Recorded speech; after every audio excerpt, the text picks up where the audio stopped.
Allez, c'est parti. Aujourd'hui, on s'intéresse à ce petit boîtier, le Atom DAC 2 de JDS Labs. Je vais vous dire pourquoi c'est mon DAC favori en entrée de gamme.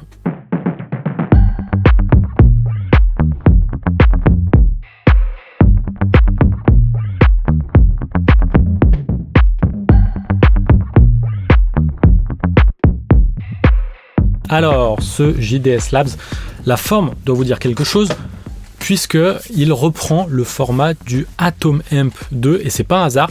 En fait, les deux ensemble, ils forment ce qu'on appelle le stack, ce petit combo DAC, ampli casque et aussi contrôleur de volume préampli, puisque c'est une des fonctions du Atom Amp 2. Mais ce Atom DAC 2, c'est pas seulement le compagnon idéal du Atom Amp, c'est aussi juste le DAC moderne idéal pour moi, et je vais vous dire pourquoi c'est mon DAC idéal dans cette vidéo. Alors on va commencer par les performances rapidement pour situer un peu comment se positionne JDS Labs, et ensuite je vais vous dire pourquoi au niveau des fonctionnalités, du design, etc. c'est un DAC moderne, c'est-à-dire qui s'intègre aux configurations modernes de la façon que moi je souhaite. Niveau performance, forcément on a un produit qui mesure incroyablement bien. Ça c'est la philosophie de JDS Labs, qui est une marque basée sur la science. Ils aiment l'audio basé sur la science. Donc ce qu'ils cherchent, c'est la neutralité, la transparence, et ils l'ont atteint. On est vraiment sur des niveaux de transparence, de fidélité qui sont bien en deçà du seuil audible. Donc pour moi, c'est ce que j'appelle un DAC transparent.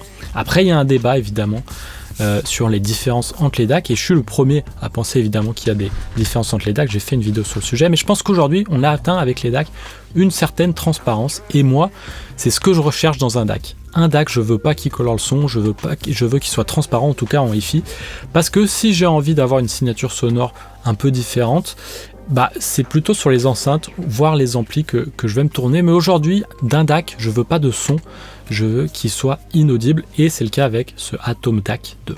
Rapidement, si on regarde les tests, on voit qu'on a un jitter ultra faible, un bruit de fond inaudible, 113 dB de SINAD. La distorsion, c'est 0,0004%, c'est en dessous de ça. On a une réponse en fréquence qui tient dans 0,12 dB de 20 Hz à 20 kHz. On a un crosstalk à moins 121 dB, ça c'est quand même assez rare, tout prix confondu. Et on a un niveau de sortie qui est assez élevé, ça c'est ce qui est intéressant. Et c'est d'ailleurs un des premiers points que je vais évoquer, c'est qu'aujourd'hui les DAC ont besoin quand même d'avoir un niveau de sortie un peu élevé si on veut profiter de toute la puissance des amplis casques modernes et des amplis modernes. Et donc ça c'est un point très positif pour ce petit DAC de chez JDS Labs. Voilà donc pour les performances. Pour moi, c'est un peu le endgame en DAC, c'est-à-dire que je ne cherche pas des performances plus élevées que ça parce que je sais que je ne vais pas les entendre. Donc quand j'ai ce DAC dans une chaîne hi-fi, je me pose plus de questions sur le DAC et je vais porter mon attention sur les autres éléments. Maintenant, pourquoi c'est un DAC moderne? Pourquoi il s'intègre au workflow moderne de hi-fi que moi je souhaite? Déjà, il est compact, il est petit, et franchement, j'en ai marre d'avoir des appareils trop gros. Plus j'avance, plus j'ai envie de compacité, et ce DAC y répond. Deuxièmement, on a de l'USB-C, et ça c'est hyper intéressant parce que c'est de l'USB-C avec deux modes, UAC 2 et UAC 1, ce qui fait que ce DAC il va être compatible avec une grande variété de sources, dont les consoles. Je sais qu'il y a pas mal de gens qui utilisent la PlayStation ou la Nintendo Switch comme source pour lire de la musique, je suis assez étonné de ça. Et en fait, j'ai beaucoup de gens qui achètent ce DAC pour que ce soit compatible avec une PlayStation. Et après tout, pourquoi pas, puisque ces appareils, ça peut servir de streamer audio aujourd'hui. Ensuite, on a du Toslink, et ça c'est juste la base aujourd'hui d'avoir du Toslink optique. On peut aller sur des longueurs beaucoup plus élevées que le Toslink normal. Donc c'est un truc que je veux voir, moi sur les DAC, je veux voir du Toslink optique, c'est super important pour moi. Autre chose hyper intéressant, c'est qu'on a un firmware qui est upgradable, ça c'est grâce à l'entrée évidemment USB-C. Donc dans l'avenir, si on a des changements, des upgrades à venir sur par exemple l'UAC, le JDS Labs il va pouvoir répondre à ça. Enfin, un point hyper important, et franchement pas des moindres, il n'a pas de contrôleur de volume, et ça c'est ce que je veux moi dans un DAC, parce que aujourd'hui il y a d'autres moyens de contrôler le volume que sur le DAC, notamment le streamer.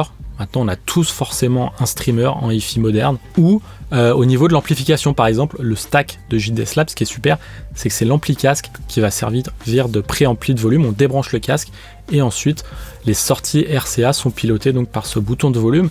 Et donc c'est pour ça au final que franchement les années passent et moi personnellement je cherche de moins en moins à avoir le contrôle du volume sur le DAC. Je préfère l'avoir en amont ou en aval. Voilà, c'est à peu près tout ce que j'avais à dire sur cet incroyable DAC qui pour moins de 300 € a des performances vraiment exceptionnelles. Alors évidemment vous les connaissez, les concurrents à ce prix-là, je ne vais pas les citer, les concurrents chinois qui font de super produits, qui mesurent très bien, mais par contre, ils ne sont pas fabriqués aux États-Unis avec un SAV qui vient du coup des États-Unis, contrairement aux concurrents chinois qui ont une gamme de produits longue comme le bras qui change tous les ans. Donc je pense qu'au niveau fiabilité, c'est quand même dur de faire mieux que ce petit DAC 2. Voilà, c'est tout pour cette vidéo. Je vous laisse évidemment un code promo en description pour avoir ce DAC au meilleur prix. Ça se passe évidemment sur coolkidsaudio.com. Si vous avez besoin de mes services en mastering, ça se passe sur boringvicmastering.com. Et enfin, n'oubliez pas de vous abonner et activer la petite cloche. Moi, je vous dis à très vite.